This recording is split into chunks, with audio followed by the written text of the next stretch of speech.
You are currently the only person in this conference.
Good evening everyone.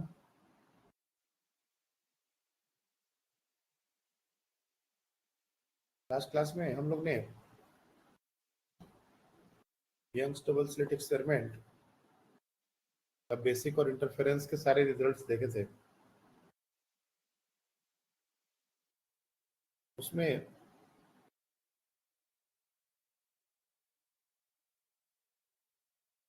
हमारा जो path difference आया था delta x,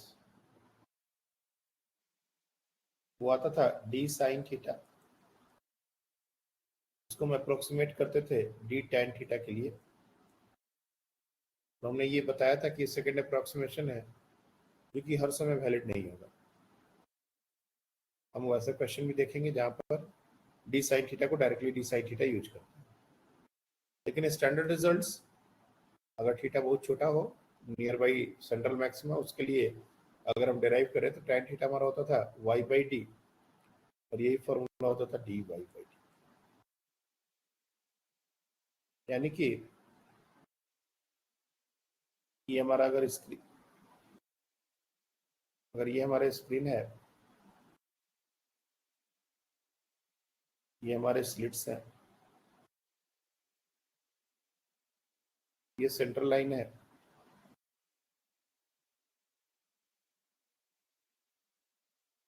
तो किसी भी पॉइंट पर लाइक यहाँ पर अगर हम कोई पॉइंट लेते हैं तो यहाँ से थीटा एंगल बनाता हो, यहाँ पर ये दोनों जो पाथ हैं,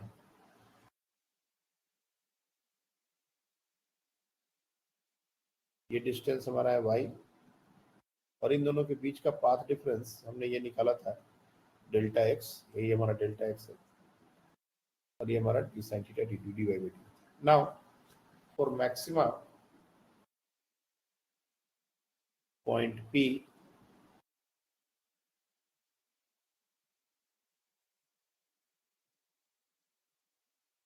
या ऐसे लिख लो,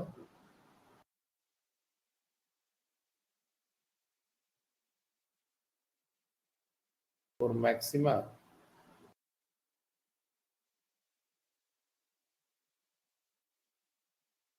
एट पॉइंट P, जो भी पाथ डिफरेंस होना चाहिए हमारा डेल्टा x, वो हमारा n लैम्डा के बराबर होना चाहिए। मोर प्रिसाइजली अगर फर्स्ट मैक्सिमा की बात की जाए तो लैम्डा होगा, सेकंड मैक्सिमा की बात की जाए तो 2 लैम्डा होगा, एंड सो ऑन। यहाँ पर for first maxima delta x हमारा लैम्डा के बराबर होगा, सेकंड मैक्सिमा तो डेल्टा x 2 लैम्डा के बराबर होगा, एंड सो ऑन। तो nth मैक्सिमा के लिए ये जनरल कंडीशन हो गया, डेल्टा x हमारा है dy बाई डी, तो यहाँ से ये रिजल्ट को कैरी फॉरवर्ड करेंगे, तो dy upon D is equal to n lambda, तो यहाँ से y is equal to n lambda D upon D, ये हमारा हो जाएगा position of nth bright fringe from central maximum. ये जो डिस्टेंस आया है y, ये एक्चुअली है क्या? This y is the distance of nth maxima from central maxima on either side.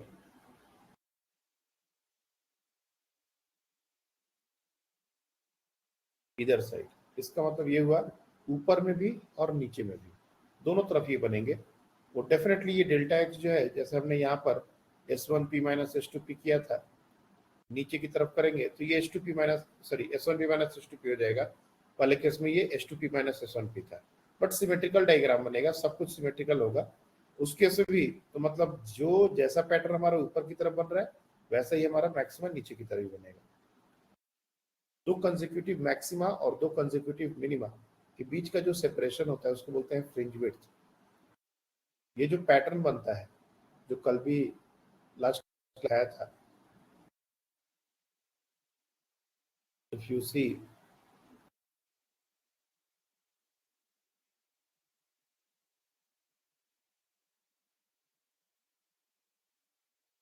ये जो पैटर्न बनता है,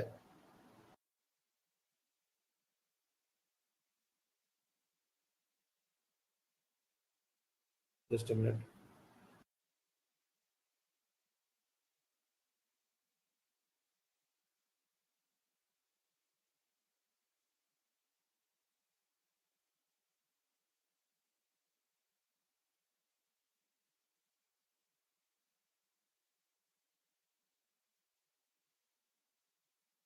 ये जो पैटर्न बन रहा है इसको बोलते हैं फ्रिंज। नीचे वाला डायग्राम हमारे लिए बहुत ज़्यादा इंपॉर्टेंट अभी के लिए नहीं है। ये जो डार्क ब्राइट ऐसे दिख रहे हैं, इसको बोला जाता है फ्रिंज। और इनकी जो इंटेंसिटी है वो भी यूनिफॉर्म नहीं होती। लाइक जो डार्क है वो पूरा पूरा डार्क हो गया है, ये जो व्हाइट है ये कंप्लीट ब्राइट है, ऐसा नहीं होता। अगर मैं इसका इंटेंसिटी का ग्राफ ड्रॉ करूं, सपोज ये सेंट्रल मैक्सिमा है, कैन सी कि ये हमारा स्क्रीन है और लेट्स से ये हमारा सेंट्रल मैक्सिमा है। तो इंटेंसिटी जो है वो कंटिन्यूअसली बढ़ती घटती है। लाइक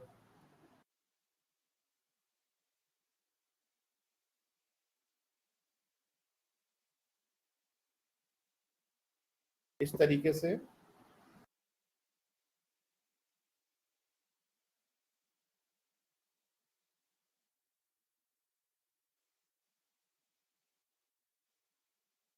तो ये हमारा central maxima, this is called central maxima. ये फर्स्ट मैक्सिमा ऊपर में भी बनेगा और नीचे भी बनेगा। सिमिलरली ये जो पोजीशन है इसको बोलेंगे second maxima and so on. तो बेसिकली तुम देखोगे इंटेंसिटी जो है वो कंटिन्यूअसली डिक्रीज हो रही है, फिर इंक्रीज हो रही है, फिर डिक्रीज हो रही है, फिर इंक्रीज हो रही है। यहाँ पर ये जो ब्राइट पूरा दिख रहा है, ये ब्राइट पूरा ऐसा ब्राइट नहीं है, ये पूरा यूनिफॉर्म इल्यूमिनेशन नहीं है। इंटेंसिटी बढ़ते बढ़ते मैक्सिमम हो रही है, घटते घटते मिनिमम हो रही है। तो ये जो पोर्शन है ये एक तरीके से डार्क रीजन बता रहा है। ये इंटेंसिटी जीरो मतलब डार्क रीजन, और ये इंटेंसिटी मैक्सिमम मतलब bright region. Continuously decreasing, continuously increasing, ऐसा होता है हमारा फ्रिंज। दो कंसेक्यूटिव फ्रिंज का सेपरेशन, इसको बोलते हैं हम लोग फ्रिंज, बैंड्स, फ्रिंज, जो भी बोले इसको, फ्रिंज। एक टर्म यूज किया जाता है जिसको बोलते हैं हम लोग फ्रिंज विड्थ, बीटा, इसको बोलते हैं फ्रिंज विड्थ। और इसको डिफाइन करते हैं separation between two consecutive maxima और two consecutive minima. Separation between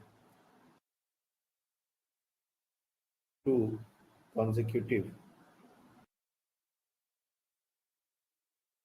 maxima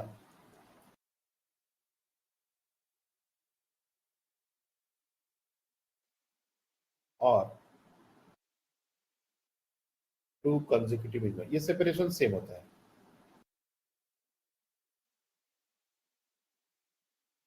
जैसे अभी यहाँ पर हम लोग देखा n lambda d by d, ये हमारा एक जनरल एक्सप्रेशन है nth मैक्सिमा के लिए। तो फर्स्ट के लिए n का वैल्यू 1 डाल देंगे, यहाँ पर n जो है ये क्या होगा, ये 0 डाल देंगे तो ये सेंट्रल मैक्सिमा हो जाएगा। 0 भी डाल सकते हैं लेकिन वो सेंट्रल मैक्सिमा हो जाएगा। 1 डालेंगे तो फर्स्ट मैक्सिमा, 2 डालेंगे तो second maxima, and so on. तो सेकेंड 2 माइनस 1 कर देते हैं, 3 माइनस 2 कर देते हैं, 4 माइनस 3 कर देते हैं, मतलब n इन माइनस n माइनस 1 कर देते हैं। कोई भी करेंगे तो सेपरेशन जो है वो हमारा आ जाएगा beta equal to lambda D. और ये सिर्फ ब्राइट फ्रिंज के बीच का सेपरेशन नहीं है, ये डार्क फ्रिंज के भी बीच का सेपरेशन है। जैसे हमने मैक्सिमा के लिए जो बात कही है, अगर यही पॉइंट को अगर मिनिमा के लिए कंडीशन बनाना हो तो क्या बन जाएगा, देखो, for y to be minima, ऐसा एक कंडीशन में पहले लिख देता हूं। और पॉइंट P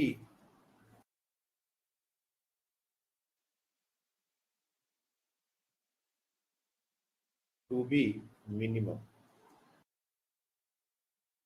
पॉइंट P अगर मिनिमा हो तो उसके लिए हमारा जो पाथ डिफरेंस है दैट इज डेल्टा एक्स, ये हमने बताया था। इसको तुम 2n माइनस 1 लैम्डा बाई 2 भी लिख सकते हो, या फिर 2n प्लस 1 लैम्डा बाई 2 भी लिख सकते हो। ध्यान से इस बात को भी समझना है क्योंकि बात बात इस पे कंफ्यूजन नहीं होना चाहिए। सेंट्रल मैक्सिमा हमारा सेंट्रल मैक्सिमा होता है, n का वैल्यू 0 हमने पुट करके देख लिया है, इसलिए सेंट्रल मिनिमा का बात नहीं होगा। मतलब बीच में जो जगह है वहां पर ब्राइट फ्रिंज ही बनेगा। तो जब ब्राइट फ्रिंज बन चुका है तो उसके ऊपर और उसके नीचे मिनिमा का काउंट 1 से स्टार्ट होगा। जीरोथ मिनिमा का कोई मतलब नहीं है। Zeroth maxima is central maxima. तो जब हम फर्स्ट मिनिमा की बात करेंगे तो कायदे से n का वैल्यू 1 डालना चाहिए। nth मिनिमा की अगर बात कर रहे हैं तो n का वैल्यू हमारा 1 से स्टार्ट होना चाहिए, और अगर 1 से स्टार्ट होना चाहिए तो 2n प्लस 1 और 2n माइनस 1 में it will always preferable 2n minus 1 लिया जाए, क्योंकि यहां से सेंट्रल मैक्सिमा से जैसे जैसे हम ऊपर जाएंगे तो पाथ डिफरेंस बढ़ेगा। यहाँ पर हमने लिखा हुआ है लैम्डा 2 लैम्डा, लेकिन सेंट्रल मैक्सिमा पर पाथ डिफरेंस 0 था, तो 0 से लैम्डा के बीच लैम्डा बाई 2 आएगा, यानी कि फर्स्ट जो मिनिमम बनेगा उसके लिए पाथ डिफरेंस लैम्डा बाई 2 होना चाहिए। अब ये जो रिलेशन हमने लिखा है 2n माइनस 1 लैम्डा बाई 2, यहाँ पर n का वैल्यू 1 पुट करने पर किसके लिए लैम्डा बाई 2 आएगा? फर्स्ट वाले के लिए। सेकंड वाले के लिए 3 लैम्डा बाई 2 आ जाएगा, तो कायदे से सेकंड मिनिमा का कंडीशन दे देगा, ना कि फर्स्ट मिनिमा का। इसलिए हम लोग डेल्टा एक्स को 2n माइनस 1 लैम्डा बाई 2 लेते हैं, और ये हमारा dy बाई डी ये तो पहले से हमने प्रूव किया हुआ है, तो ये हो जाएगा 2n माइनस 1 लैम्डा बाई 2। तो y को पुट कर दोगे तो ये हो जाएगा 2n minus 1 upon 2 lambda D upon D, and this is the position of nth secondary. This is the position of nth secondary, nth minima, secondary नहीं, nth minima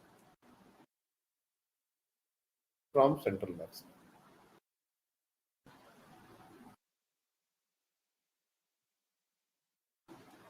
n का वैल्यू अगर 1 डाल देंगे तो ये 1/2, ये जो टर्म है ना यही है बीटा। तो बेसिकली तुम देखोगे n का वैल्यू 1 डाल देंगे, 2 डाल देंगे, और जब माइनस करेंगे तो यहाँ भी बीटा का वैल्यू हमारा वही आएगा, लैम्डा डी बाई डी। बहुत बार इस तरह के क्वेश्चन आते हैं कि किसी लाइट से हमने YDSA किया तो उसका पांचवा ब्राइट तीसरे डार्क के साथ कोइंसाइड कर रहा है, अगर हमने कोई दूसरा वेवलेंथ का लाइट यूज किया। जैसे यहाँ पर फ्रिंज विड्थ, एक बार फ्रिंज विड्थ के एक्सप्रेशन को देखो, मिनिमा का कंडीशन आपको समझ आ गया होगा, बिल्कुल सिमिलर अप्रोच है। 2n minus 1 by 2 lambda D by D, n का वैल्यू जैसे जैसे चेंज करेंगे, यहाँ पर n हमारा स्टार्ट होगा 1 से, यहाँ पर n जो है वो हमारा 1 से स्टार्ट होगा, 1 2 3, n का वैल्यू 1 मतलब सेकेंड फर्स्ट मिनिमा, n का वैल्यू 2 मतलब second minima, 3 third minima, and so on. Now जो फ्रिंज विड्थ है इसमें भी माइनस करेंगे तो उतना ही आएगा। फ्रिंज विड्थ की एक्सप्रेशन को एक बार अच्छे से देखो, कुछ इसमें इंपॉर्टेंट बातें हैं वो अपने को समझनी है। फ्रिंज विड्थ हमारा आता है लैम्डा डी अपॉन डी। किसी भी गिवन सेटअप के लिए कैपिटल डी और स्मॉल डी जब तक बोला ना जाइए कांस्टेंट होते हैं। स्क्रीन जो है वो एक फिक्स डिस्टेंस पर रखा होता है, स्लिट के बीच का जो वो भी कांस्टेंट होता है, लेकिन ये जो लाइट है अलग अलग कलर यूज करेंगे, अलग अलग वेवलेंथ यूज करेंगे तो बीटा चेंज होगा। या फिर कभी कभी तो ऐसा क्वेश्चन आता है कि मान लेते हैं कि हम इंटायर सेटअप को किसी लिक्विड में डाल दें। क्या है क्वेश्चन देखो, if entire setup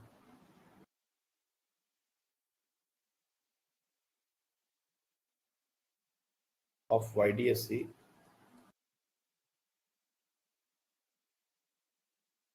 is kept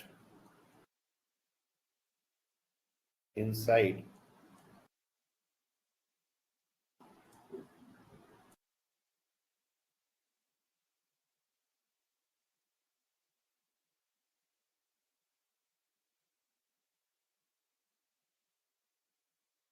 a medium of a refractive index mu. What will happen to the fringe? Fringe के साथ क्या होगा, कौन बताएगा? What will happen to the fringe?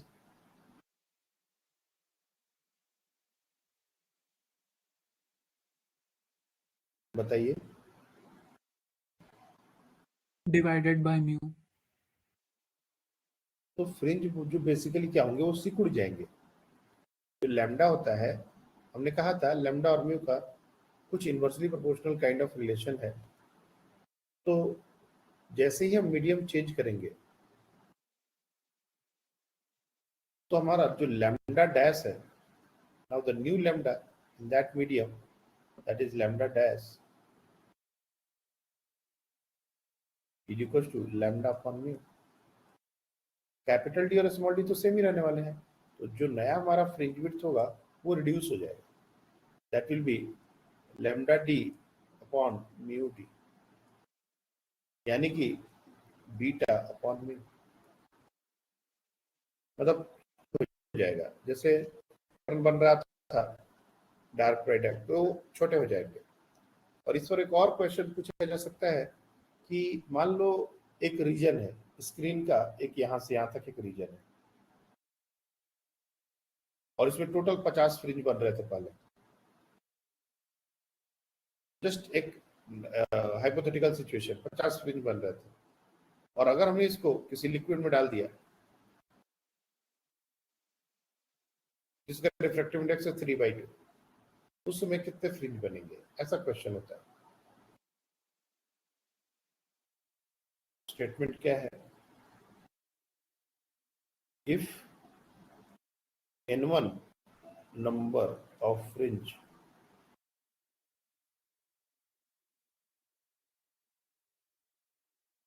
is forming on the screen in air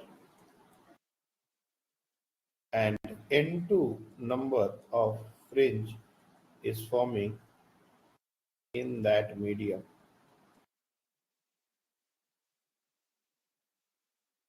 तो ये n1 n2 mu आपस में कैसे रिलेटेड होंगे, लैम्डा ये कैसे रिलेटेड होंगे। तो याद रखना कि जो नंबर ऑफ फ्रिंज है वो अगर वेवलेंथ कम हो जाएगा तो नंबर ऑफ फ्रिंज बढ़ जाएंगे। पहले फ्रिंज विड्थ हमारा 10 सेंटीमीटर का था और 100 सेंटीमीटर की जगह थी तो 10 आ रहे थे।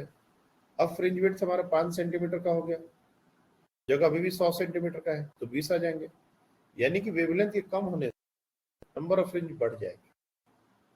तो बेसिकली इसको हम रियलाइज कर सकते हैं एक रिलेशन से, and that is n1 lambda 1 equals to n2 lambda. Directly एक रिलेशन इस तरीके का बना सकते हैं, number of fringe into lambda 1।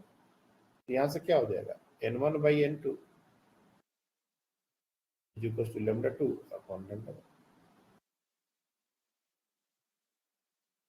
और लैम्डा 2 लैम्डा 1 में क्या रिलेशन है, पहले अगर हम लोग को लैम्डा दिया हुआ था सपोज एयर में और मीडियम में जाने के बाद वो लैम्डा 2 हो रहा है, तो लैम्डा 1 अपॉन म्यू ये हम लोग जो यहाँ पर यूज कर रहे थे ये पुट कर देंगे वैल्यू, तो बेसिकली नंबर बढ़ जाएगा। अगर हम उसको किसी मीडियम में डिप करेंगे तो नंबर बढ़ जाएगा। इस बार बहुत बार क्वेश्चन पूछे गए हैं, ये रिजल्ट इंपॉर्टेंट है याद। एक होता है एंगुलर फ्रिंज विड्थ,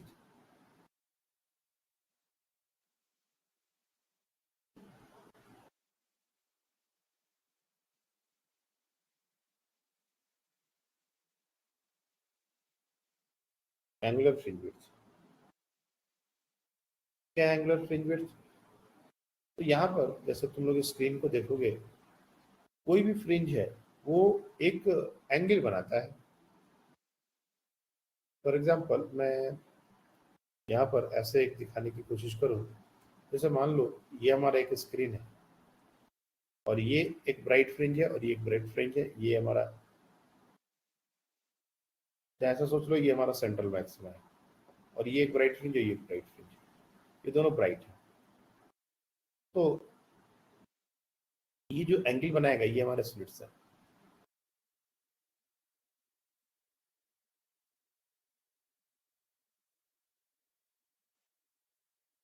तो ये जो एंगल बनाएगा यहाँ पर ये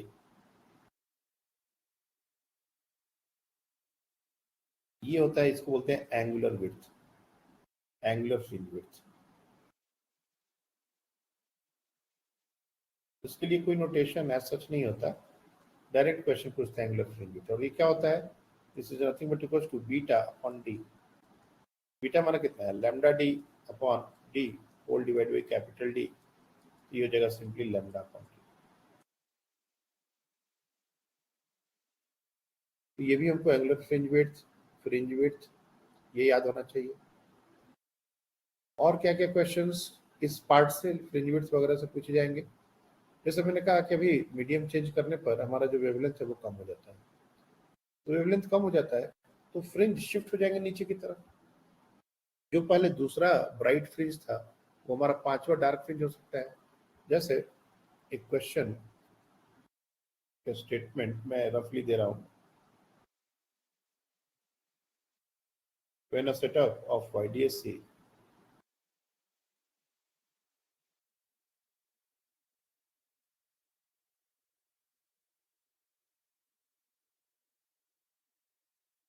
is dipped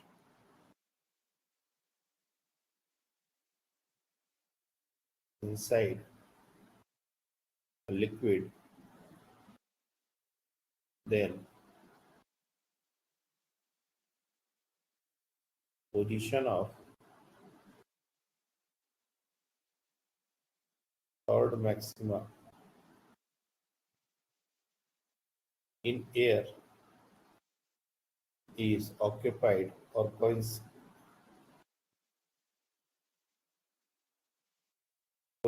ऐसा भी लिख सकते हैं with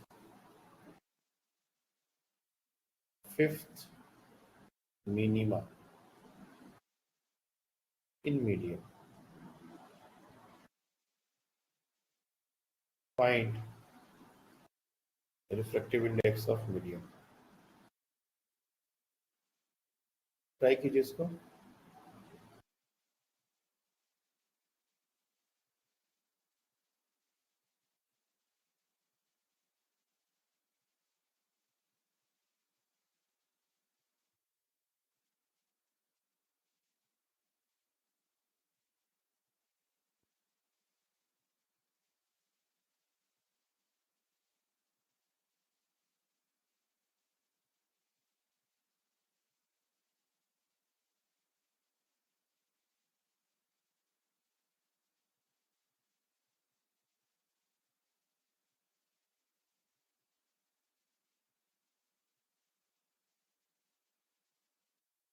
इसमें काउंटिंग का रोल है, पहले एक बार ट्राई कर लो फिर मैं बताता हूँ।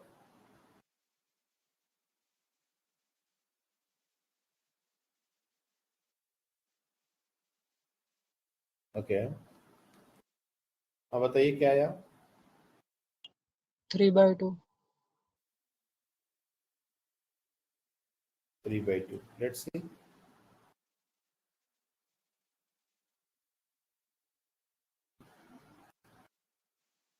सेम है। सेम है। ओके, पार्थ आप बताएं। हाँ सर 1.5। सेम है। ओके,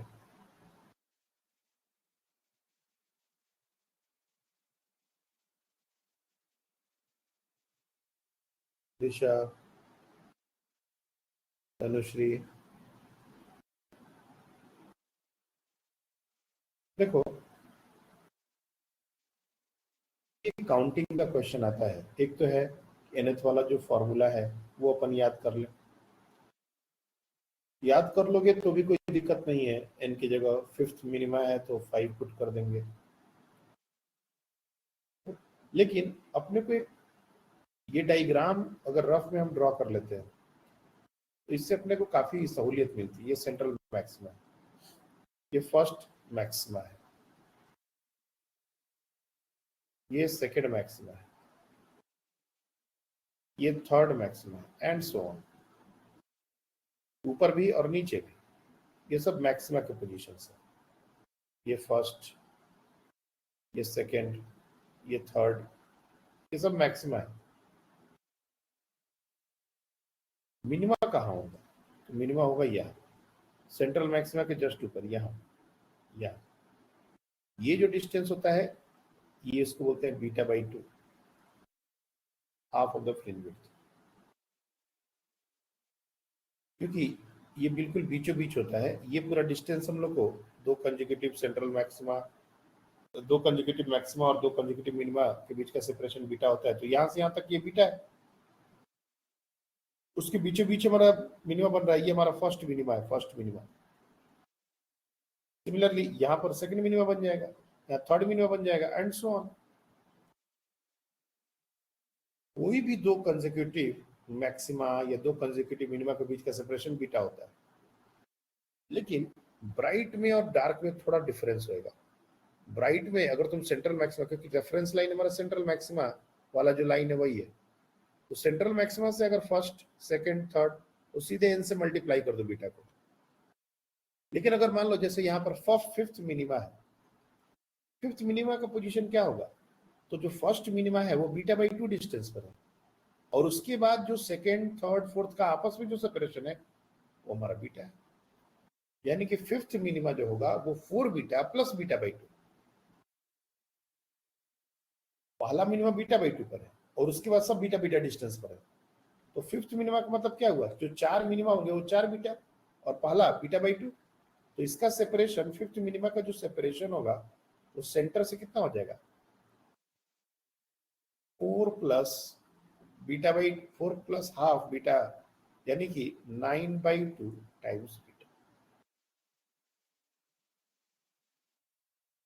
ये डायरेक्टली हम लोग समझ के भी लिख सकते हैं, फॉर्मूला याद कर सकते हैं, 2n-1 वाला जो फॉर्मूला आया था वो भी कर सकते हैं, जैसा हमारा चॉइस है।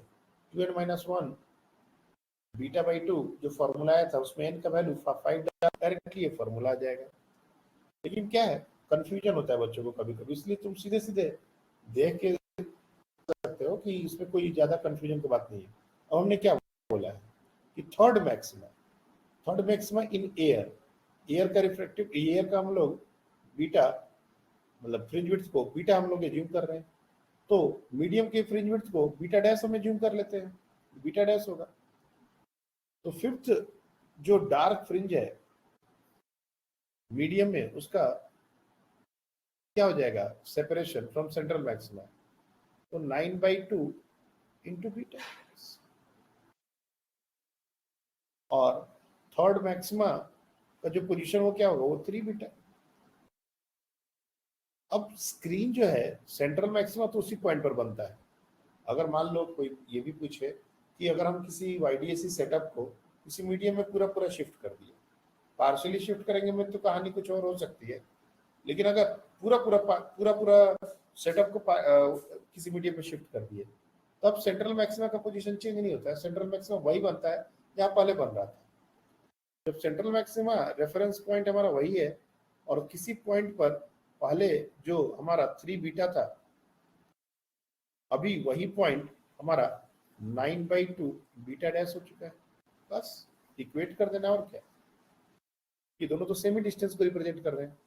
सो 9/2 beta dash is equal to 3 times beta, और यहाँ से अगर कैंसिल आउट करेंगे बीटा डैश क्या होता है, बीटा बाई म्यू, तो 3/2 beta upon mu is equal to beta, तो डायरेक्टली म्यू हमारा जो होगा हमारा हो जाएगा 3/2। तो इस तरह के बहुत सारे क्वेश्चन होंगे कि जब हम लोग ने लिक्विड में डाला तो जहां पर पहले थर्ड मैक्सिमा बन रहा था, फोर्थ मिनिमा बन रहा था, फिफ्थ मैक्सिमा बन रहा था, वहां पर अब 11th मैक्सिमा आ गया, मिनिमा आ गया। तो काउंटिंग अपने को फ्रिंजेस का बहुत अच्छे से समझ में आना चाहिए, कितना फ्रिंज शिफ्ट हो रहा है नहीं हो रहा है, ये बात का भी एक डिस्कशन है। तो काउंट अपने को समझ में आना चाहिए, सेंट्रल मैक्सिमा को रेफरेंस लेके बीटा बीटा, और जब हमको मिनिमा को काउंट करना हो तो beta by 2 and then beta beta beta, ऐसे।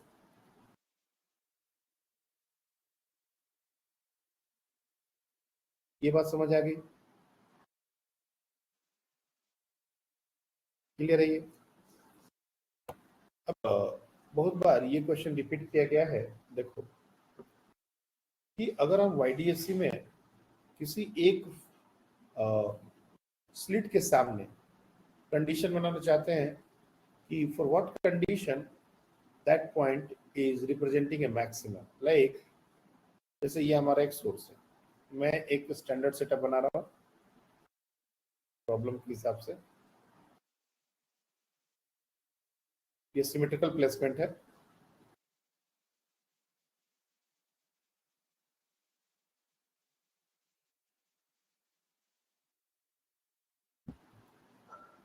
अगर हमसे ये पूछा जाए कि कोई भी एक, जैसे ये हमारा स्लिट S1 है, ये स्लिट S2 है,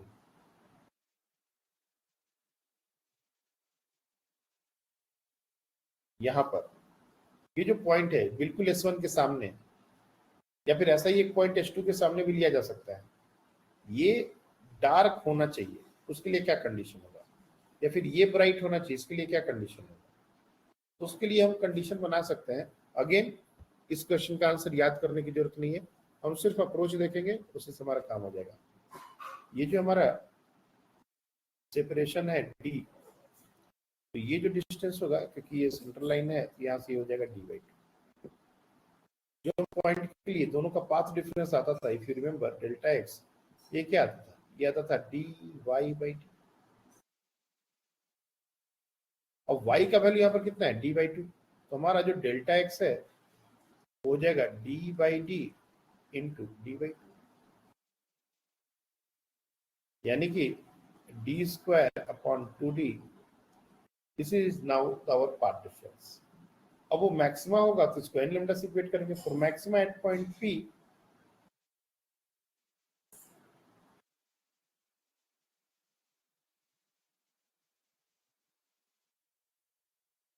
in front of one slit।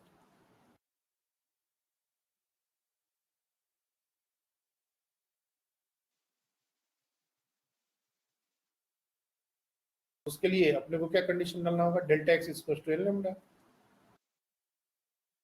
यानी कि d²/2d is equal to n. ये कंडीशन हो जाएगा।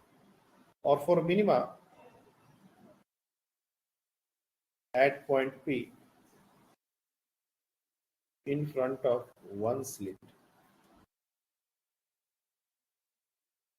उसके लिए डेल्टा एक्स को 2n-1 λ/2 इसके साथ इक्वेट करना पड़ेगा। That means d²/2d equals to 2n-1 λ/2 lambda जाएगा। मतलब जिस पर कंडीशन डाला जाए, मैं तो पूरा आपको एक रिलेशन दे रहा हूँ, इसमें जिस पर भी कंडीशन पूछा जाए आप उसके बारे में बता सकते हो। फॉर एग्जांपल लैम्डा का वैल्यू पूछा गया तो यहाँ से बता सकते हैं। और ये 2n-1 को याद रखना कि ऑड मल्टीपल है, जरूरत पड़ेगी तो हम इसके बदले 1, 3, 5, 7, 9 जो भी है पुट करके ऑप्शन में से एक सेलेक्ट कर सकते हैं। तो 2n-1 2n+1 हमेशा एक ऑड नंबर रिप्रेजेंट करता है। कभी कभी इनइक्वालिटी टाइप के क्वेश्चन आएंगे तो तुम इसको एक जनरल कोई भी ऑड नंबर लेके आंसर को चेक कर सकते हो। सेपरेशन अगर बढ़ने लगे, एक दो क्वेश्चन ऐसे देते हैं कि स्क्रीन जो है वो दूर जा रहा है, जो भी हमारा स्लिट्स हैं उससे स्क्रीन अपना दूर जा रहा है, तो फ्रिंज विड्थ के साथ क्या होगा, अपना सेंट्रल मैक्सिमा का पोजीशन करेगा, ऊपर करेगा या नीचे करेगा। तो ये सब बहुत सिंपल सवाल है। देखो ये जो डिस्टेंस d है, जैसे हम लोग बीटा का एक्सप्रेशन देख चुके हैं, बीटा का एक्सप्रेशन हमारा क्या है, बीटा हमारा d/d है, यहीं पर आया था ना λ/d/, यही बीटा हम लोग अगर इस एक्सप्रेशन को देखें तो अगर कैपिटल D बढ़ रहा है, small d is the separation between the two slits, अगर कैपिटल D बढ़ रहा है तो अपना जो सेंट्रल मैक्सिमा के बाद जो फर्स्ट मैक्सिमा का पोजीशन होगा वो बढ़ेगा। हो सकता है कि पहले यहाँ पर मैक्सिमा बन रहा था, अब वहां पर मिनिमम बन जाए, क्योंकि बीटा बढ़ेगा तो β/2 भी बढ़ेगा। एक क्वेश्चन ऐसा रिलेटेड दिया हुआ है आप लोग के मॉड्यूल में, अपने को ज्यादा उसके लिए परेशान होने की जरूरत नहीं है, मैं उसके बारे में हिंट दे देता हूँ, इसको ट्राई करोगे। जैसे मान लो ये एक सेपरेशन पर रखा हुआ है, अब कोई एक पॉइंट है जहां पर हमारा फर्स्ट मैक्सिमा बन रहा था, तो ये डिस्टेंस बीटा होगा, इसमें कोई शक नहीं। अब ये स्क्रीन को हमने इधर मूव कर दिया, सपोज ये स्क्रीन आ गया यहाँ, ये अपने बीच का सेपरेशन पहले हमने ले लिया d, अब कह रहा है कि जहां पर फर्स्ट मैक्सिमा था वहां पर अब फर्स्ट मिनिमा बन रहा है। इसका मतलब क्या हुआ कि ये जो डिस्टेंस है ये बीटा डैश अपॉन 2 हो गया। बीटा डैश क्या है? तो ये है lambda D dash upon D. Beta क्या है? Lambda D upon D. D dash मतलब फाइनल सेपरेशन।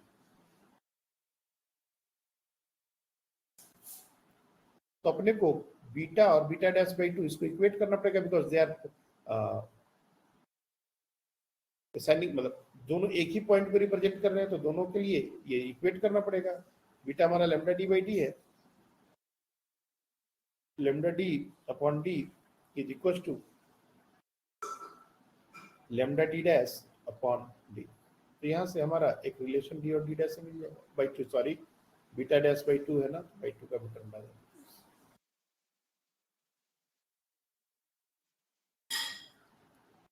तो D dash is equal to 2d। इतना आगे गया, 1 सेकेंड में गया, 1 घंटे में गया, तो स्पीड क्या है? ऐसे ऐसे छोटे छोटे क्वेश्चन पूछे जा सकते हैं, यू कैन इजीली सॉल्व।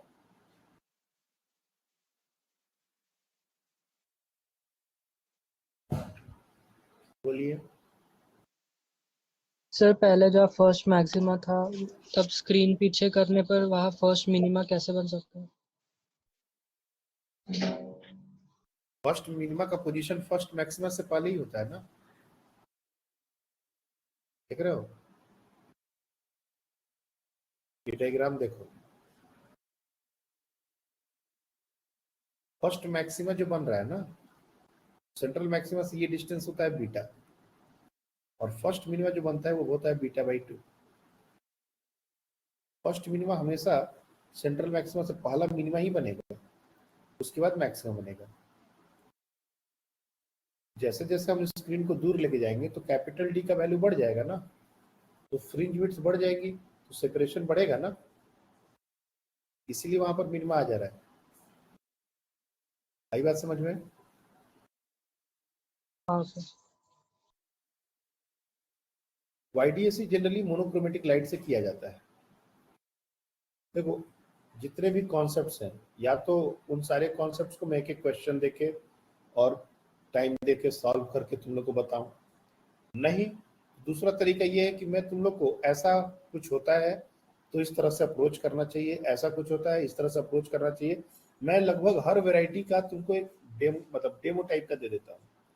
तुम लोग डायरेक्ट इसके बाद क्वेश्चन पर जाओ, सॉल्व करो, और लगे कि नहीं सर ये कैसे बनेगा, ये नहीं समझ आया, तो हम लोग नेक्स्ट क्लास में स्टार्टिंग में मैं भी कुछ क्वेश्चंस लेके आऊँगा, आज ही लेके आता, लेकिन हमने कुछ प्रॉब्लम डिस्कशन, प्रॉब्लम सॉल्विंग पर बात नहीं की थी लास्ट क्लास में, इसलिए सिर्फ मैं आज तुम लोग को सिर्फ अप्रोच बता रहा हूँ कि अगर ऐसा कुछ हो तो ऐसे अप्रोच करना है, ऐसा कुछ हो तो ऐसे अप्रोच करना है। जब एग्जैक्ट डेटा के साथ तुम लोग काम करोगे, सॉल्व करके आंसर तक लाओगे, तो मेरा जितना भी बात है वो सब तुमको समझ में आएगा, तो रियलाइज होगा कि अच्छा ये सारी बातें सर बता रहे थे।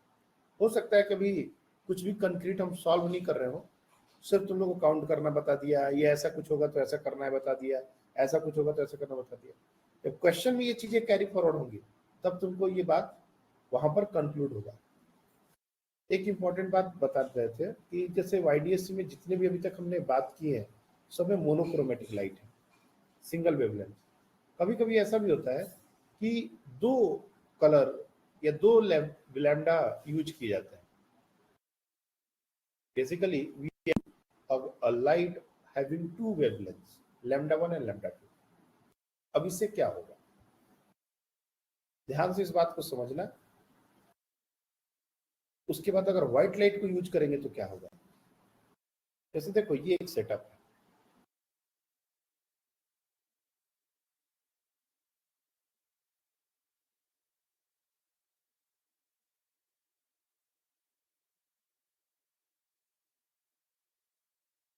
ये एक सेटअप है, ठीक है। ये है S1, ये है S2। सबसे पहला अगर मान लो हम दो कलर लैम्डा 1 एंड लैम्डा 2, इन दो लाइट्स को यूज कर रहे हैं, दोनों स्लिट से ये दोनों कलर जा रहे हैं, क्या सेंट्रल मैक्सिमा का पोजीशन शिफ्ट होगा?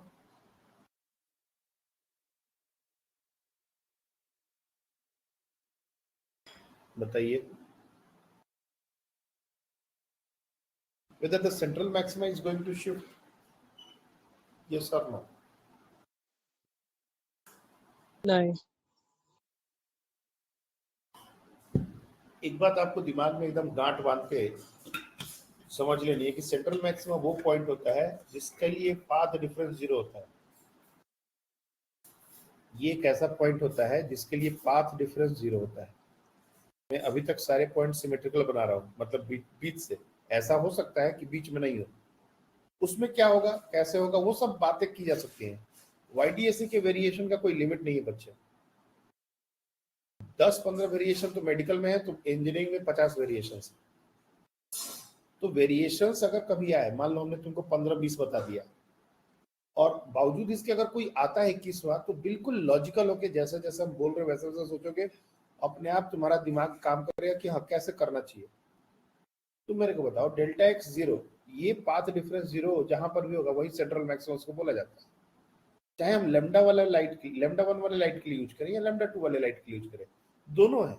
लेकिन दोनों के लिए इस पॉइंट पर, ये जो सेंट्रल मैक्सिमम है, इसके लिए तो पाथ डिफरेंस 0 ही होना है।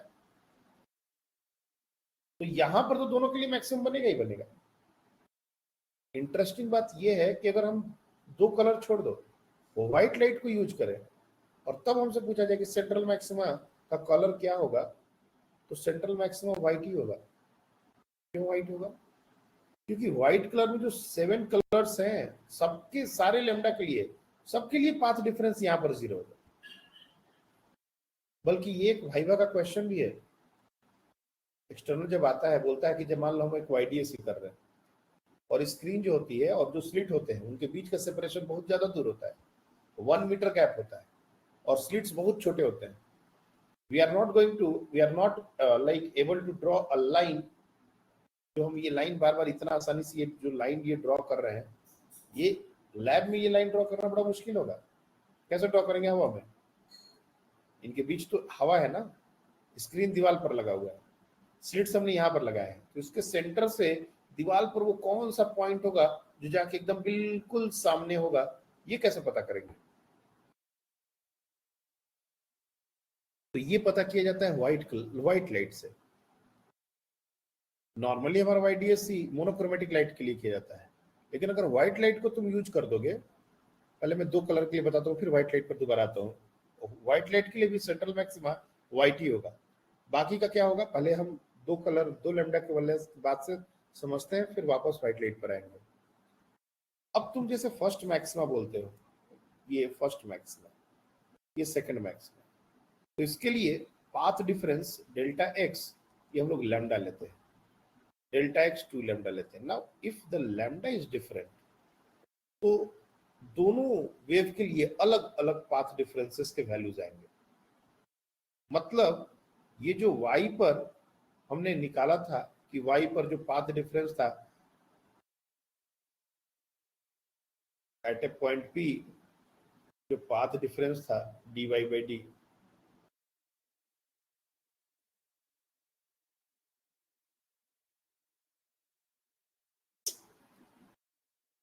dy/d, ये डेल्टा एक्स दोनों अलग अलग कलर के लिए अलग अलग होगा, बोल के y का वैल्यू अलग अलग होगा। मतलब ऐसा हो सकता है, सोचो कि हमारा मैक्सिमा तो ठीक है, एक ही पोजीशन पर बन गया है। पहला मैक्सिमा लैम्डा 1 के लिए जहां पर बना, वहां पर हो सकता है लैम्डा 2 का फर्स्ट मिनिमा बन रहा हो। ऐसा भी हो सकता है कि हमारा थर्ड मैक्सिमा इसका, सेकंड मिनिमा उसका कोइंसाइड कर रहे हो। ऐसा भी हो सकता है कि इसका थर्ड मैक्सिमा और उसका फिफ्थ मैक्सिमा कोइंसाइड कर रहे हो। जो पैटर्न बनेगा स्क्रीन पर, वो एकदम से यूनिफॉर्म नहीं बनेगा, कहीं कलर्ड, कहीं डार्क, कहीं ब्राइट, यूनिफॉर्म पैटर्न नहीं है, क्योंकि फ्रिंज विड्थ अलग अलग है। लैम्डा 1 के कोरस्पॉन्डिंग जो फ्रिंज विड्थ होगा, लेट्स से बीटा 1, तो क्या हो जाएगा, lambda D upon D, and beta 2 is equal to lambda 2 D upon D. अब मान लो ये दोनों वैल्यूज अलग अलग है, तो हो सकता है कि थर्ड B1 2B2 के साथ कोइंसाइड कर जाए, या पांचवा B1 और 2.5 B2 के साथ कोइंसाइड कर जाए। तो इस तरह के क्वेश्चन भी पूछे जाते हैं कि दो वेवलेंथ हमने यूज किया, इसका पांचवा ब्राइट उसके थर्ड डार्क के साथ कोइंसाइड कर रहा है, तो λ1 λ2 में क्या रिलेशन है। या फिर ऐसा भी पूछा जा सकता है कि इन कौन सा पोजीशन पर फर्स्ट ब्राइट फ्रिंज मिलेगा। बेसिकली दोनों के कारण जहां ब्राइट फ्रिंज बन जाए वो पॉइंट कौन सा होगा।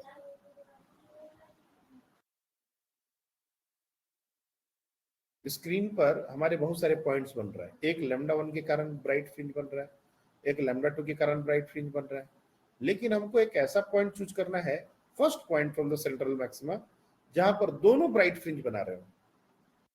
बेसिकली एलसीएम लेना पड़ेगा, β1 और β2 का एलसीएम लेना पड़ेगा। हम लोग इस तरह से कर सकते हैं, जैसे मान लो nth bright fringe of λ1, if nth bright fringe of λ1 coincide with mth bright, मैं एक कंडीशन ले रहा हूं, ऐसे बहुत सारे कंडीशन, इसका डार्क उसके ब्राइट, उसका ब्राइट इसका डार्क, ऐसे भी बन सकता है दोनों का ब्राइट। तो nth bright fringe of λ1 coincide with mth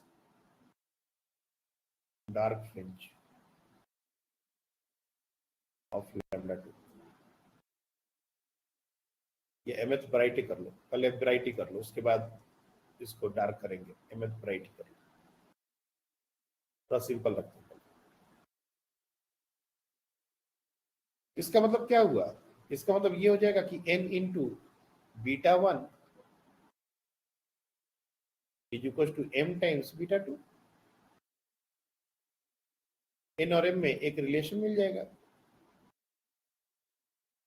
और ये फ्रैक्शन होना चाहिए जिसमें कोई कॉमन रेशियो ना निकले। तो n प्लस m का वैल्यू पूछ देते हैं, n/m पूछ देते हैं, डायरेक्ट ऐसा ही बन जाता है ये। तो n/m हमारा हो जाएगा β2/β1, that is nothing but equal to λ2/λ1।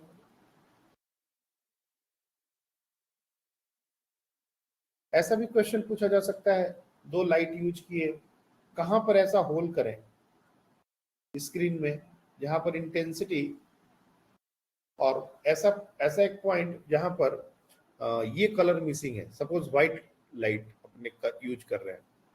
Next day सब लोग मॉड्यूल लेके बैठेंगे, मॉड्यूल में कुछ अच्छे क्वेश्चंस हैं, उनको साथ में अपन करेंगे, तभी वो उसका पूरा मीनिंग समझ में आएगा। इनइक्वालिटी बेस्ड क्वेश्चन मैं आज सारे पैटर्न तुमको बता देता हूँ, आज जब तुम लोग ट्राई करो, कल सारे क्वेश्चन लेके बैठेंगे। तो द पॉइंट इज कि ऐसा क्वेश्चन में कभी कभी आता है कि स्क्रीन के एक पर्टिकुलर पॉइंट पर ये कलर मिसिंग है। जैसे मान लो व्हाइट कलर हमने यूज किया, व्हाइट कलर यूज करेंगे तो उसमें तो 7 लैम्डा है। सपोज रेड कलर का जहां ब्राइट फ्रिंज का कंडीशन बनेगा, हो सकता है ग्रीन कलर के लिए डार्क फ्रिंज का कंडीशन बने, वो मिसिंग हो जाएगा। येलो कलर के लिए वहां कोई कंडीशन ही ना बने, ना ब्राइट का ना डार्क का, बीचों बीच रहे। इस तरह से कलर्ड फ्रिंज बनते हैं। जब हम व्हाइट लाइट को यूज कर लेंगे YDSC में, तो कलर्ड फ्रिंज बनेंगे, लेकिन सेंट्रल मैक्सिमम हमेशा व्हाइट होगा। और लैब में इसी को as during experiment central maxima का पोजीशन लोकेट करने के लिए यूज किया जाता है। कैसे? हम व्हाइट लाइट जला देंगे और जो पॉइंट स्क्रीन पर व्हाइट दिखेगा वही हमारा सेंट्रल मैक्सिमा होगा, क्योंकि इसके अलावा कोई और पॉइंट व्हाइट दिख ही नहीं सकता। या तो रेड दिखेगा, या तो ग्रीन दिखेगा, या तो येलो दिखेगा, कलर्ड फ्रिंज दिखेंगे, लेकिन व्हाइट फ्रिंज सिर्फ एक ही होगा, और वो होगा सेंट्रल मैक्सिमा, क्योंकि सारे वेवलेंथ के लिए यही एक पोजीशन है जहां पर पाथ डिफरेंस 0 हो रहा है। तो ये एक तरीका होता है सेंट्रल मैक्सिमा के पोजीशन को लोकेट करने का। एक बार व्हाइट लाइट यूज करिए, सेंट्रल मैक्सिमा को लोकेट कर दिए, अब मोनोक्रोमेटिक लाइट से एक्सपेरिमेंट करना शुरू। तो मल्टीपल लैम्डा का अगर क्वेश्चन कभी आए तो उसमें घबराने की जरूरत नहीं है। अगर कोई मिसिंग है, कोई वेवलेंथ वहां पर मिसिंग है, बोलेगा कि यहाँ पर ये वाला वेवलेंथ मिसिंग है। इसका मतलब क्या हुआ? इसका मतलब ये हुआ कि उस पर्टिकुलर वेवलेंथ के लिए वहां पर डिस्ट्रक्टिव इंटरफेरेंस हो रहा होगा, मतलब उस पर्टिकुलर वाई के लिए हमको डिस्ट्रक्टिव इंटरफेरेंस का कंडीशन सेटिस्फाई करना चाहिए। जो मिसिंग होगा उसके लिए डिस्ट्रक्टिव है, जिसकी इंटेंसिटी ज्यादा होगी मतलब उसके लिए कंस्ट्रक्टिव है। कुछ ऐसा ही बात होगा।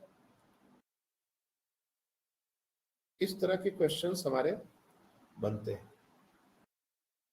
और जैसा हमने बताया कि स्लिट विड्थ का भी इंपॉर्टेंट रोल है। स्लिट विड्थ और इंटेंसिटी का डायरेक्ट रिलेशन बिटवीन, मैं यहाँ पर फिर से लिख देता हूँ, पिछले दिन हमने वैसे बताया था। Relation between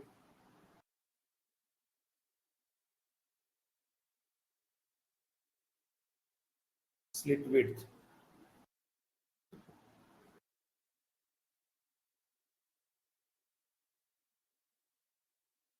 and intensity.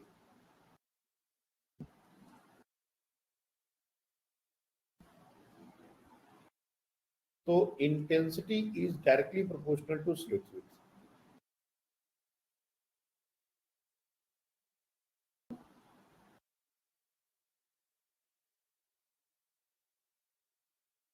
यानी कि I1 by I2 is equal to W1 by W2, और इंटेंसिटी जो होता है वो एम्पलीट्यूड स्क्वायर के प्रोपोर्शनल होता है। ये भी हमने पहले आपको बताया, this is directly proportional to amplitude square. यहाँ पर A1 बाई A2 का होल स्क्वायर। ये भी रिजल्ट बहुत काम का रिजल्ट है। डायरेक्ट क्वेश्चंस में हम लोग इसको यूज करने वाले हैं।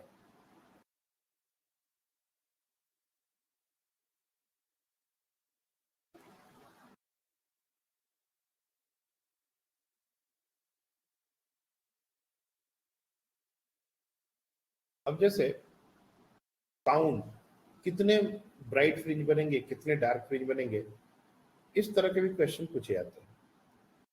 Number of bright fringe and number of dark fringe. उसमें एक जगह कैच है छोटा सा, उसको समझना है ध्यान से। कहां पर वो अप्रोक्सीमेशन फेल करेगा ये भी समझना है।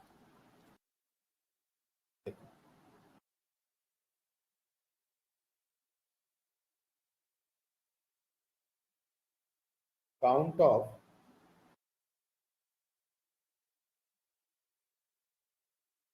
Bright and dark fringes.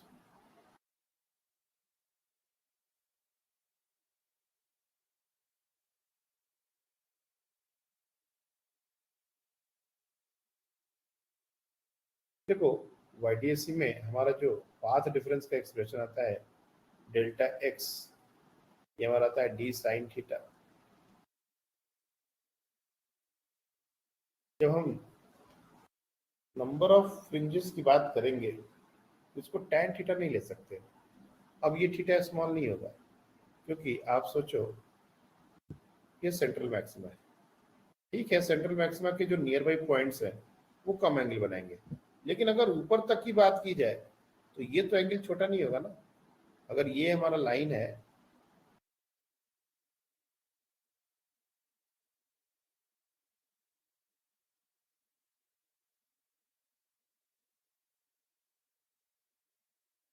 ये हमारा लाइन है, तो इस एंगल को छोटा तो नहीं बोला जा सकता ना। और अगर टोटल काउंट की बात की जाए तो ये तो इन्फिनिटी तक जाएगा कायदे से, क्योंकि ये पूरा। और याद रखना कि इंटरफेरेंस में ये सारे की ब्राइटनेस सेम होती है। यहाँ पर जब हमने इंटेंसिटी का डायग्राम बनाया था तो दिस इज लाइक इंटेंसिटी, ये सबकी इंटेंसिटी हमने बराबर बनाई है। सेंट्रल मैक्सिमा को नहीं पहचान पाने का ये एक और मेजर पॉइंट है। इसके बाद हम लोग एक और फिनोमेना पढ़ने वाले हैं, डिफ्रैक्शन। डिफ्रैक्शन और इंटरफेरेंस, इसमें एक जो कॉन्ट्रास्ट है, इसमें जो एक डिफरेंस है वो यही है कि सेंट्रल मैक्सिमा और बाकी के जो मैक्सिमा बनते हैं उनकी सबकी ब्राइटनेस सेम होती है। इसलिए अगर ये पैटर्न एक साथ बना हुआ है तो हम बोल नहीं सकते कि कौन सा सेंट्रल मैक्सिमा है और कौन से बाकी के अदर मैक्सिमा है। लेकिन अगर ये डिफ्रैक्शन पैटर्न होगा तो डिफ्रैक्शन पैटर्न में सेंट्रल मैक्सिमा जो होता है वो विड्थ उसकी ज्यादा होती है, और बाकी की जो सेंट्रल मैक्सिमा होते हैं उनकी विड्थ कम भी होती है और ब्राइटनेस भी कम होती है। बेसिकली उनकी इंटेंसिटी बहुत कम ड्रास्टिकली रिड्यूस कर जाता है।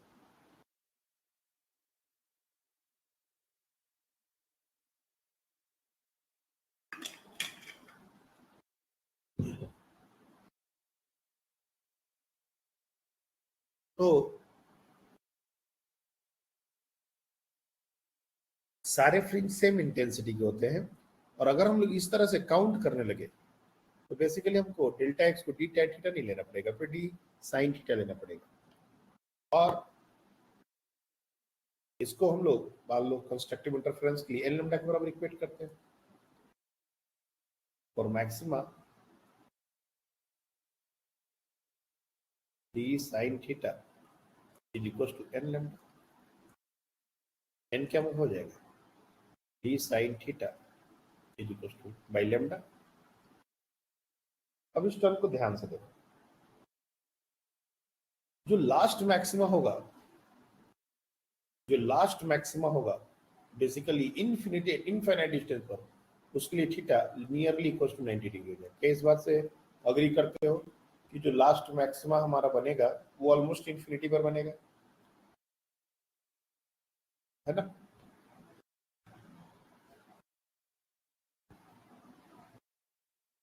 तो यहां पर अगर हम साइन थीटा, क्योंकि थीटा 90 डिग्री है तो साइन 90 का वैल्यू 1 हो जाएगा, तो ये जो n है इसको हम इक्वेट कर सकते हैं d by lambda, simply d by lambda. ये टोटल नंबर ऑफ फ्रिंज नहीं है, ये order, maximum order of bright fringe ऐसा बोल सकते हैं, maximum order of bright fringe.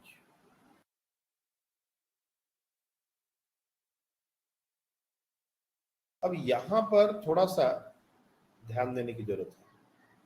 देखो अगर ये फ्रैक्शन आ गया तब बहुत सेफ है, लेकिन अगर ये इंटीजर आ गया तो थोड़ा सा कंट्रोवर्सी यहां पर हमने लोगों को करते हुए देखा, और ये कंट्रोवर्सी का पॉइंट है, इसमें कोई दो राय नहीं है। जो बोले वो ध्यान से सुनते रहना, और फिर तुम लोग भी कुछ अपना इनपुट दे सकते हो कि सर ऐसा हो सकता है, वैसा हो सकता है, क्योंकि कंक्रीट हमको भी बहुत अच्छे से कहीं नहीं मिला कि हम उसको बोले कि नहीं ये जस्टिफिकेशन बहुत सही है। मैं जो बोल रहा हूँ उसको सुनो, और उसके बाद तुम लोग को लगे कि नहीं यहाँ पर गड़बड़ हो रहा है, तो उसके बाद तुम लोग कंट्रोवर्सी क्रिएट कर सकते हो। डी बाई लैम्डा अगर फ्रैक्शन हो गया, इंटीजर नहीं हुआ, तब तो बिल्कुल चैन की सांस, कोई दिक्कत नहीं है। जो भी डी बाई लैम्डा आएगा उसका ग्रेटेस्ट इंटीजर ले लेंगे। ये जो सिंबल हमने बनाया है ग्रेटेस्ट इंटीजर फंक्शन है, मतलब if d by lambda is a fraction, n is equals to d by lambda greatest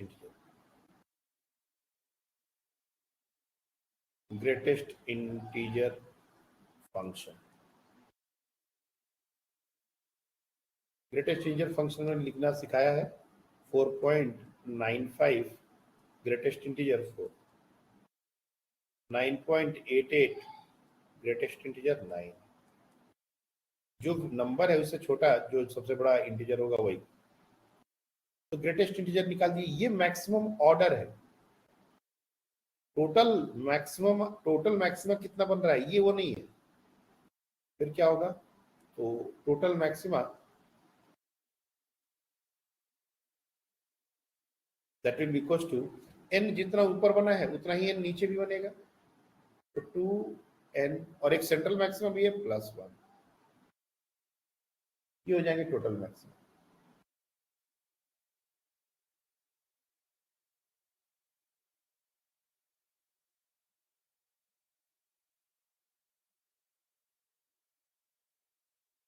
अब अगर ये फ्रैक्शन नहीं है,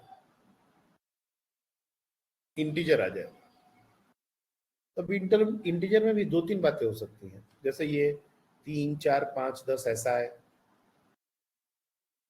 तब, और जब ये 3000, 2000 ऐसे आए तब।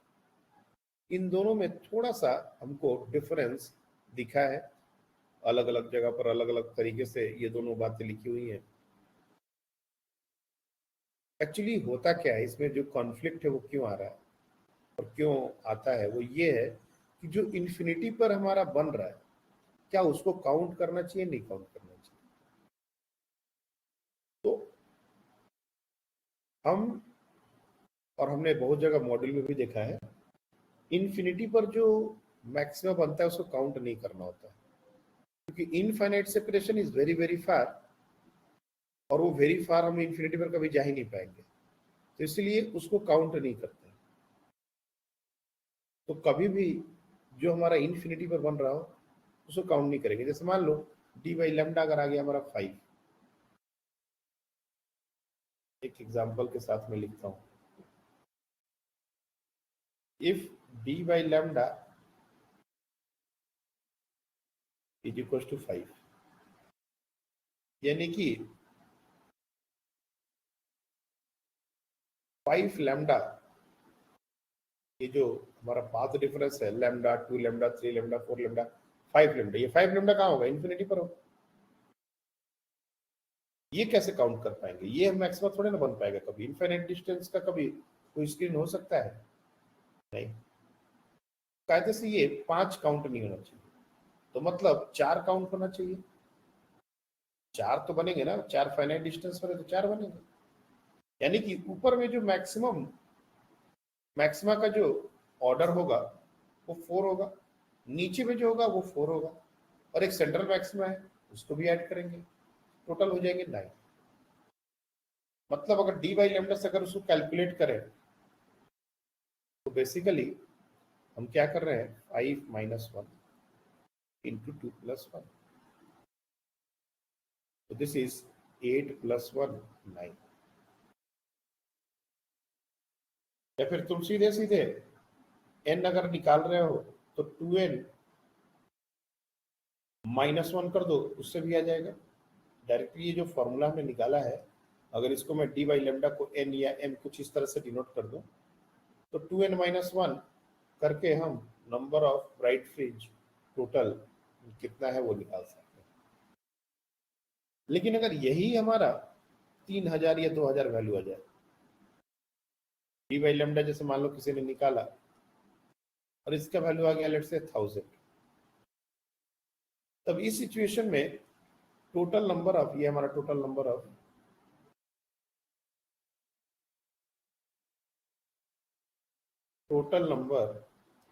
ऑफ मैक्सिमा, इस केस में क्या होता है कि 1000 ऊपर 1000 नीचे और एक सेंट्रल मैक्सिमा, तो 2001। डायरेक्टली इसको ऐसे लिख देते हैं, जो भी हमारा 1000 आया है उसको 2 से मल्टीप्लाई करके प्लस 1 कर देते हैं। जबकि ये भी सही नहीं है, कायदे से इसमें भी माइनस 1 होना चाहिए, 2 मल्टीप्लाई होना चाहिए और प्लस 1 होना चाहिए। तो अगेन ये हमारा 1999 ऐसा कुछ आना चाहिए आंसर, ऊपर इन्फिनिटी और नीचे इन्फिनिटी होनी चाहिए। लेकिन जब वैल्यू बहुत बड़ा हो जाता है लाइक 2000 तो आंसर जनरली यही दिया जाता है। और अगर वैल्यू छोटा हो लाइक 8 7 6, तो फिर हम लोग वो इन्फिनिटी वाले को इग्नोर मार के और रिमेनिंग का डबल करके सेंट्रल मैक्सिमा को ऐड कर देते हैं। अब ये दोनों चीजें जब तुम प्रॉब्लम सॉल्व करोगे और जैसे जैसे तुम लोग प्रॉब्लम्स के साथ रूबरू होगे, वैसे वैसे इस पर और ज्यादा तुमको कॉन्फिडेंस आएगा। मैंने मैक्सिमम जगह पर जो मैं बता रहा हूँ वही चीज देखा है, लेकिन अगेन क्योंकि मैं इतना सारा डिस्क्लेमर देके बता रहा हूँ, तो इसका मतलब चांसेस है कि ये गलत हो सकता है। तो अगर तुम लोगों को ये ऑथेंटिक सोर्स में कहीं मिल जाए कि सर यहाँ पर है, कि मैंने बहुत जगह पढ़ा है, बहुत जगह इसका कंट्रोवर्सी भी देखा है, तो इसलिए कौन सही है, और उस पर ये डिबेटेबल क्वेश्चन है। मतलब इन्फिनिटी क्यों नहीं काउंट होना चाहिए, काउंट होना चाहिए, ये एक डिबेटेबल क्वेश्चन है। फिर इन्फिनिटी क्या है, इस पर बहुत सारी बात हो जाएंगी। मेन जो डिफरेंस आ रहा है वो क्यों आ रहा है, ये हमने बताने की कोशिश की कि जो लास्ट मैक्सिमा होगा उसको अपन काउंट नहीं करना चाहते। जैसे फ्रैक्शन आया था तो हमने उसमें काउंट किया था, टोटल मैक्सिमा 2n प्लस 1 कर दिया था। क्यों ऐसा कर दिया था? क्योंकि हम श्योर हैं कि अगर 4.5 हो रहा है, इसका मतलब कि 4 ना इनफाइनाइट से पहले ही बनेगा, तो वो कहीं भी बनेगा तो उसको काउंट किया जा सकता है। लेकिन जब इंटीजर आ गया ना, मतलब वो इन्फिनिटी पर बनेगा, उसको काउंट नहीं किया जा सकता। बात समझ आ रही है?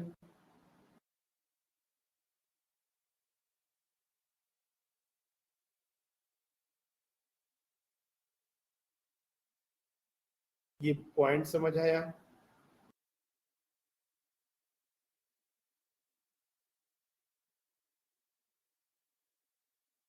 नहीं? हाँ सर। मैं फिर से एक बार बताता हूँ। देखो, number of bright fringe, number of dark fringe, ऐसे क्वेश्चन रेयर है। एग्जाम में ऐसे कंट्रोवर्शियल क्वेश्चन नहीं पूछेंगे, लेकिन ये क्वेश्चन नहीं होता है, हम ये भी बोलना मेरे लिए गलत होगा कि ऐसा क्वेश्चन हो ही नहीं सकता। होता है, ऐसा क्वेश्चन पूछे जाते हैं एग्जाम में, हमने नहीं देखा है, ताकि उसके आंसर पर कुछ कंक्रीट अपन कंक्लूजन निकाल सके। लेकिन मॉड्यूल में और बहुत जगह पर अलग अलग इंस्टीट्यूट में ये ऐसे क्वेश्चंस दिखते हैं, तो उनको डील करने का क्या तरीका है? डील करने का तरीका है कि अगर फ्रैक्शन हो गया तब तो सबसे सेफ 2n+1 आंसर। लेकिन अगर ये इंटीजर हो गया तो अपने को देखना है कि ये छोटा इंटीजर है, बड़ा इंटीजर है। और छोटा बड़ा का भी कोई क्राइटेरिया सच नहीं है, मतलब विद इन 10 जनरली आ गया तो इसको छोटा मान देंगे, और 1000 के रेंज में आ गया तो बड़ा मान लेंगे। उसमें सीधे 2n+1 का फॉर्मूला डायरेक्ट इधर है, जबकि वो भी इंटीजर ही है। और दूसरे में अगर हमारा एक इंटीजर आ रहा है तो उसको -1 करके ×2 करके +1 कर रहे हैं, ताकि हम दोनों इंफिनिटी वाले को हटा दें और बाकी को ऐड करें। कभी भी YDAC का क्वेश्चन आए ना, तो d/λ एक रेशियो को जरूर चेक करना है। Check this.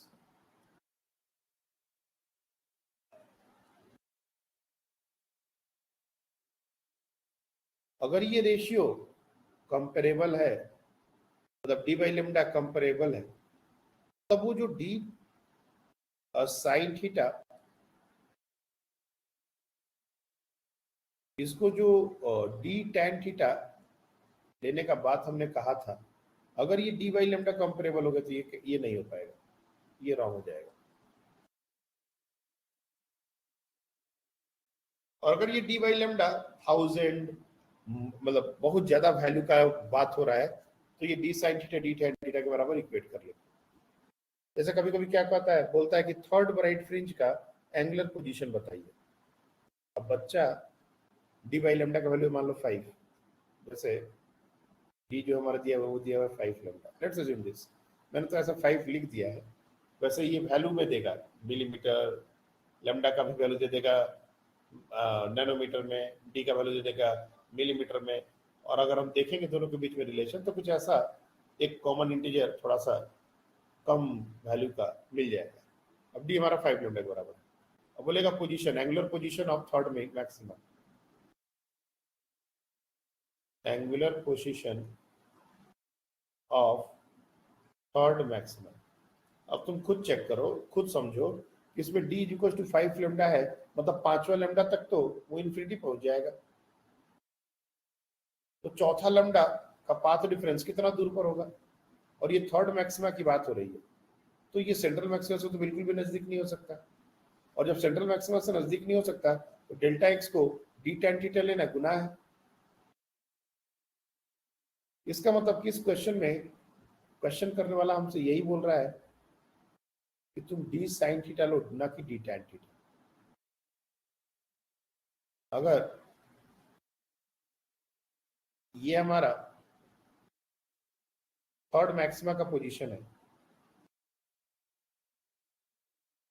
और ये एंगल अगर थीटा है, ये अगर डिस्टेंस लेट से, क्योंकि थर्ड मैक्सिमा है तो ये 3 टाइम्स बीटा हो जाएगा, तो दिस थीटा और other sine theta, D sine theta ऐसा लिख लो।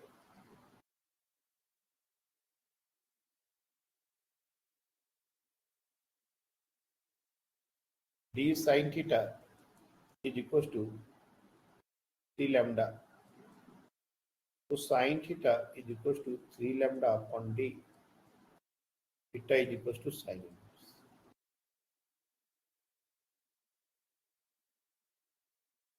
टैन नहीं लेना है, जब कंपेरेबल हो तो टैन नहीं लेना है। और जब 1000-2000 का रेशियो कब आता है, तब चुपचाप टैन लो, कोई दिक्कत नहीं। बात समझ आ रही है?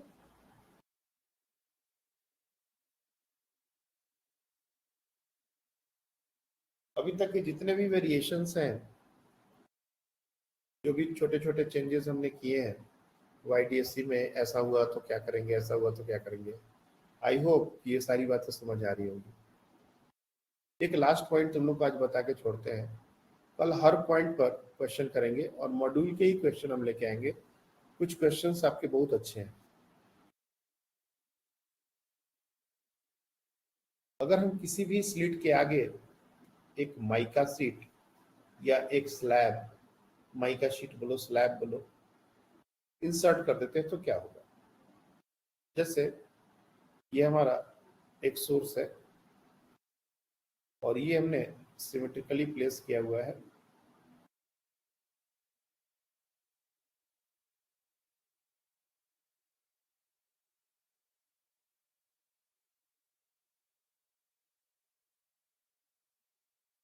बस ये लास्ट पॉइंट है आज का, इसको ध्यान से सुन लो, क्योंकि हमने ऑलरेडी थोड़ा सा तुम लोग को ऑप्टिकल पाथ, ज्योमेट्रिकल पाथ के बारे में पहले से बताया हुआ है, इसलिए ज़्यादा टाइम नहीं लगा। ये हमारा है S1, ये हमारा है S2। अब नो डाउट हमारा इन दोनों से ये जो पॉइंट था वो सिमेट्रिकली लोकेटेड था, तो यहाँ पर डेल्टा एक्स 0 हो रहा था और यहीं पर हमारा सेंट्रल मैक्सिमा बन रहा था। बिल्कुल सही बात है, कहीं कोई दिक्कत नहीं। लेकिन क्वेश्चन में क्या आता है कि अगर हमने एक माइका शीट या स्लैब जिसका रिफ्रैक्टिव इंडेक्स म्यू हो, जिसकी थिकनेस टी हो, ये इंट्रोड्यूस कर दिया किसी एक स्लिट के सामने, तो क्या होगा? What is going to happen with the central maxima especially?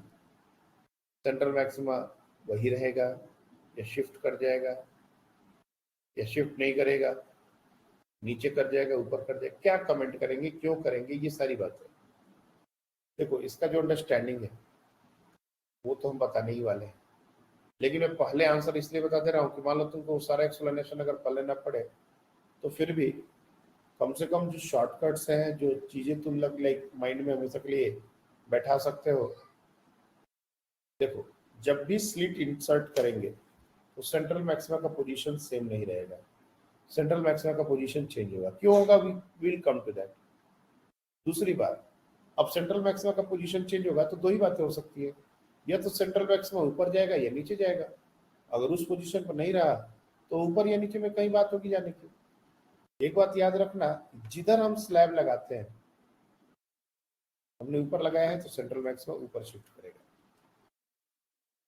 कितने से करेगा, कहाँ करेगा, इस पर भी अभी डिस्कशन बाकी है। एक एक डेटा हम लोग निकाल सकते हैं, लेकिन अगर कुछ भी नहीं समझ में आए तो बस इतना याद रखना कि जिधर हम स्लैब इंसर्ट कर देंगे, जिस स्लिट के सामने हम माइका शीट, स्लैब, इस तरह से अगर कोई चीज इंसर्ट करते हैं तो सेंट्रल मैक्सिमा उसी साइड शिफ्ट कर जाएगा ऊपर। कितने से शिफ्ट करेगा, वील कम टू दैट।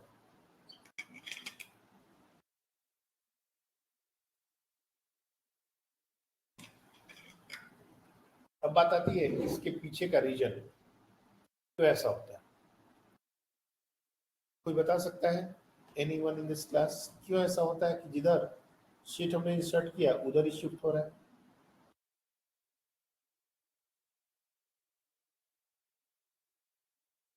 हाँ बताइए। जिस तरफ माइका की शीट डाली उस तरफ से उसको वहां तक पहुंचने में ज्यादा टाइम लगेगा, तो अगर उसी तरफ शिफ्ट हो गया तो फिर डिस्टेंस कम हो गया, तो फिर कम टाइम लगेगा उसको वहां तक पहुंचने में, कंपेयर कंपेयर किया तो। ओके। और कोई कुछ इनपुट देना चाहता हो?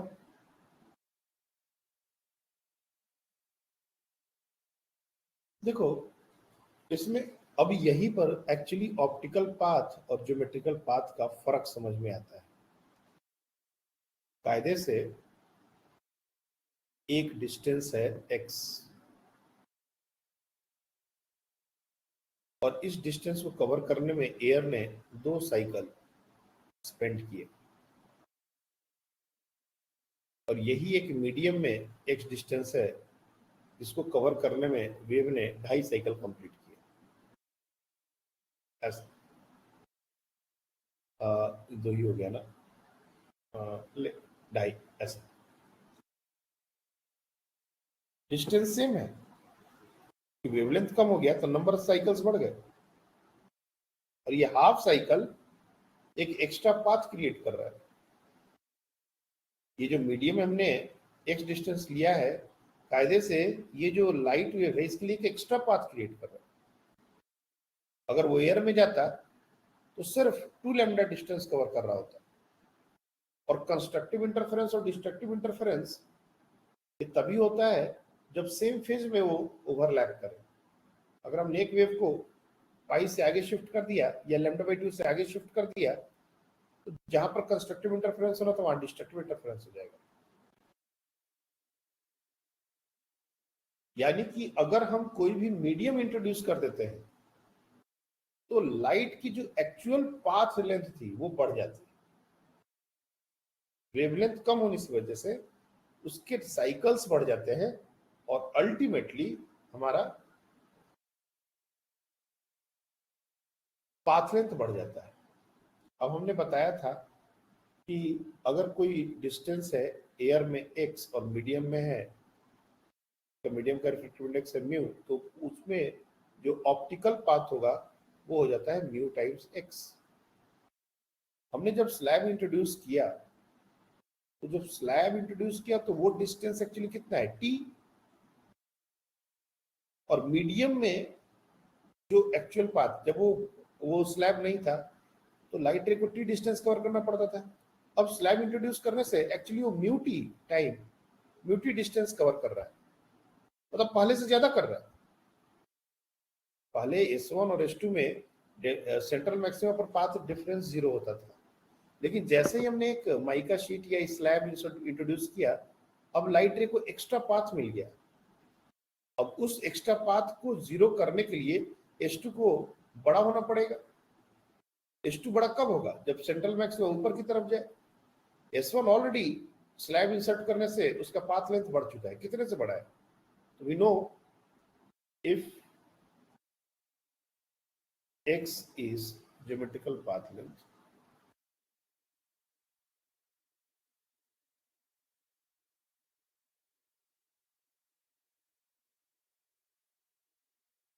in medium, then optical path length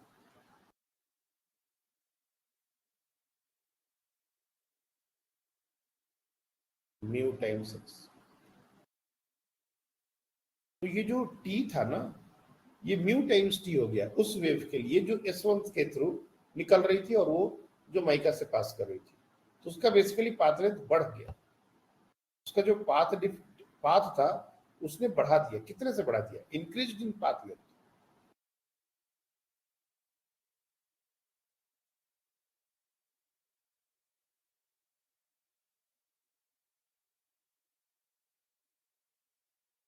due to introduction of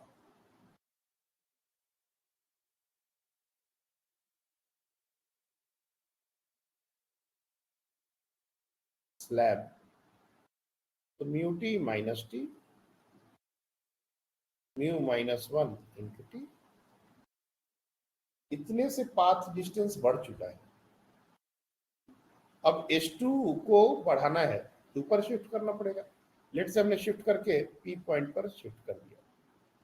अब P पॉइंट का पाथ डिफरेंस, यहाँ से जो दोनों वेव्स जाएंगे, इसका पाथ डिफरेंस हमने ऑलरेडी कैलकुलेट किया हुआ है। अगर ये डिस्टेंस y है तो we can write delta y और delta x is equal to dy/d। ये हमने निकाला हुआ है। और ये डेल्टा x को 0 से इक्वेट नहीं करेंगे, ये डेल्टा x को म्यू माइनस 1 इंटू टी से इक्वेट करेंगे, क्योंकि नीचे वाले का पाथ लेंथ जितना बढ़ा, दैट इज dy/d बढ़ा, म्यू माइनस 1 इंटू टी अगर उतने से ही बढ़ा होगा तो उस पॉइंट पर कायदे से देखा जाए तो डेल्टा x 0 होगा। यानी कि इसको dy/d को हम लोग म्यू माइनस 1 इंटू टी से अगर इक्वेट करेंगे तो y का जो वैल्यू आएगा वो आएगा mu minus 1 into T D upon D, यानी कि इतने डिस्टेंस से सेंट्रल मैक्सिमा उसी साइड शिफ्ट हो जाएगा. This is the distance by which central maxima will get shifted. Distance by which central maxima got shifted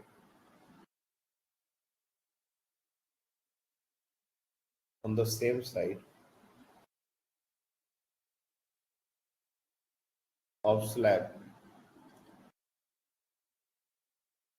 इतने ही डिस्टेंस से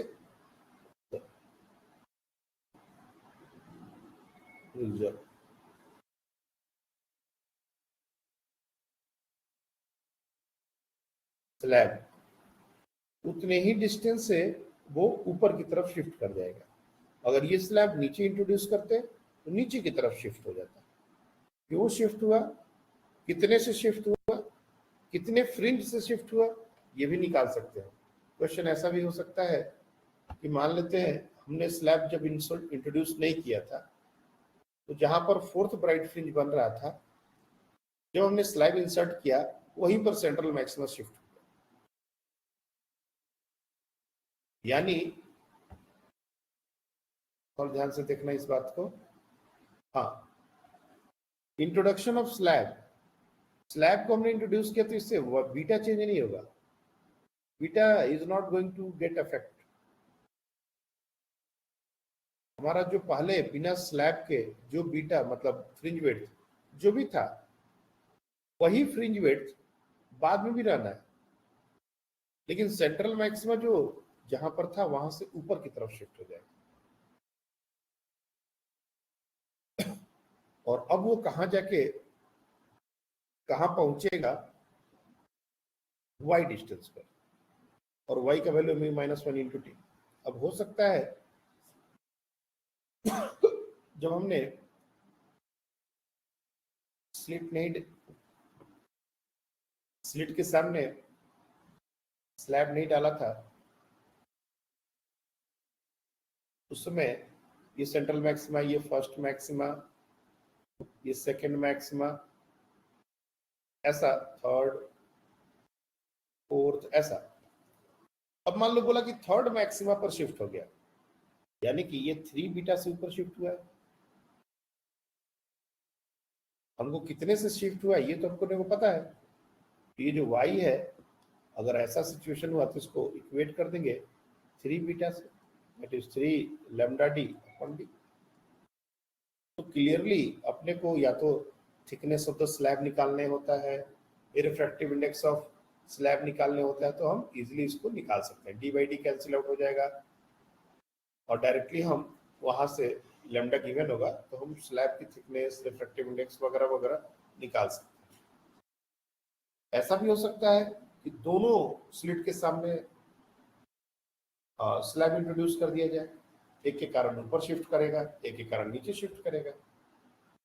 ऐसा भी कंडीशन बनाया जा सकता है जिसके कारण सेंट्रल मैक्सिमा वापस से उसी पोजीशन पर रह जाए जहां पर पहले था. कैसे होगा ये, पहले वाला जो स्लैब है उसके कारण पाथ डिफरेंस बढ़ा था, तो नीचे वाले के कारण भी उतना ही पाथ डिफरेंस बढ़ जाएगा ताकि दोनों एक दूसरे को नलीफाई कर दे, तो सेंट्रल मैक्सिमा वही रह जाएगा. तो एक के इंट्रोडक्शन के कारण पाथ डिफरेंस कितना बढ़ रहा है, μ-1 इंटू टी. अब इसको कर सकते हैं μ1 -1 इंटू टी1, दूसरे के सामने करेंगे μ2 -1 इंटू टी2, दोनों को इक्वेट कर देंगे, एक रिलेशन बन जाएगा. तो इस तरह से इस कॉन्सेप्ट के ऊपर भी बेस्ड बहुत सारे क्वेश्चन बनते हैं. आप लोग जितने भी ये आज का डिस्कशन है उससे सिर्फ बेसिक अंडरस्टैंडिंग डेवलप कर लो, 2 4 5 10 सवाल सॉल्व कर लो. कल हम लोग थोरोली YDSC पर बेसिक लेवल से लेके हाई लेवल तक क्वेश्चन सॉल्व करने वाले हैं. उसमें जो कुछ तुम लोग अगर कोई डाउट भी हुआ YDSC का वो भी तुम लोग रेडी रखना. बाकी हम तो कोशिश करेंगे कि हर वैरायटी ऑफ क्वेश्चंस को हम कवर कर लें. तो होपफुली और भी 1-2 केसेस हैं YDSC में वो कर लेंगे. और अगर जैसा लग रहा है 1-2 क्लासेस इधर बीच में डिस्टर्ब हुई मेरे आने जाने से,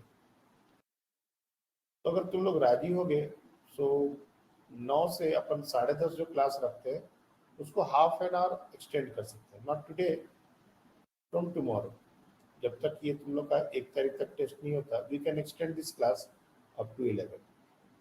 इससे क्या होगा, कंटिन्यूएशन में थोड़ा सा ज़्यादा कंटेंट हो जाता है, ये तो फिर से दोबारा वो पूरा मोमेंटम पकड़ने में टाइम लगता है, और नंबर ऑफ सेशन सब डेली क्लास से ज़्यादा तो हो नहीं सकते।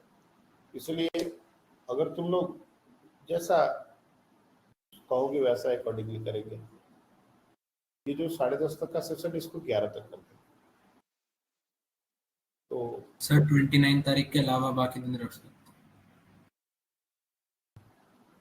29 को आप लोग का EITS है ना? हाँ, और उसके बाद शाम को क्लास भी रखी है अभिषेक सर ने 4 से 7:30। EITS के दिन क्लास है? हाँ, वो सिलेबस कंप्लीट कर दें केमिस्ट्री का, इसलिए। अच्छा, सिलेबस का केमिस्ट्री का सिलेबस कंप्लीट हो गया? लास्ट हाँ चैप्टर सर। बचा। ओके, फिजिक्स वो 1 हो महीने गया। पहले ही हो। अरे वाह, बढ़िया है। ठीक है, मैं देखता हूँ संडे को। अच्छा, ये संडे को तो मॉर्निंग में भी किया जा सकता है ना? संडे को तो कोई किसी का क्लास नहीं है, और ये जो लोग दूसरे जगह क्लासेस जाते हैं उनका भी चल रहा है केमिस्ट्री वाला क्लास, या सिलेबस खत्म हो गया वहाँ भी? सर संडे को सुबह ही टेस्ट है 10 से 1:20। अच्छा, हाँ,